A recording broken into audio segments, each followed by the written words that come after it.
Hey, what's going on, guys? So now in this video, I want to talk about some swapping. So I'm using Dev C++ as my code editor, and I highly recommend you of using it. If you're not using that, that's fine. You can use Code Blocks as well. It's a very nice editor, very easy to for the beginners to use. So I'm using C Project, so I just click on it.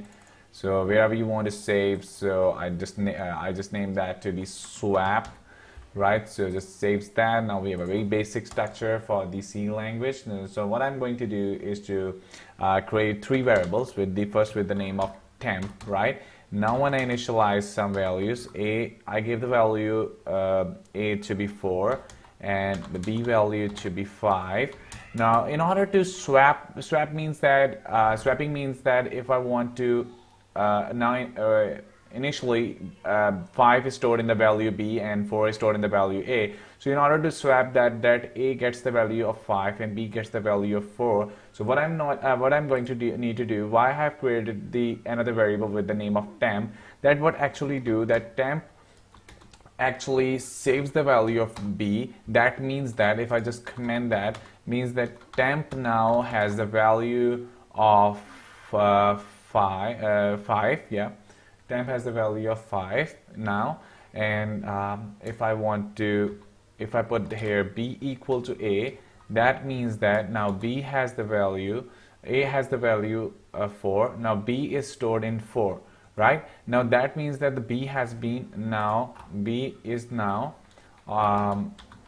swapped. But what about we want to swap the value for the A? So for this case, I have to use A equal to temp. That means that the temp has a value of 5, so now A gets the value for the 5. Now that's very simple. Now it has been swapped.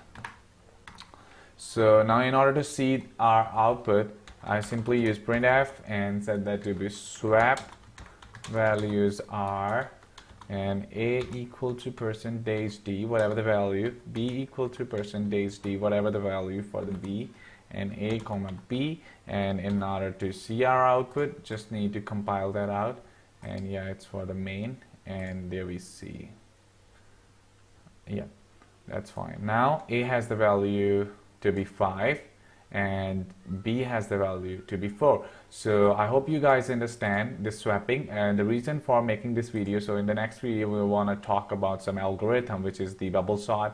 So that makes a lot much work easier. I already have worked on two-dimensional array and swapping. So by making those two tutorials, the reason for making those two tutorials, that's so you guys can understand better about the bubble sort. So I hope you guys enjoy, and please like and subscribe my channel. I want to see you for the next time.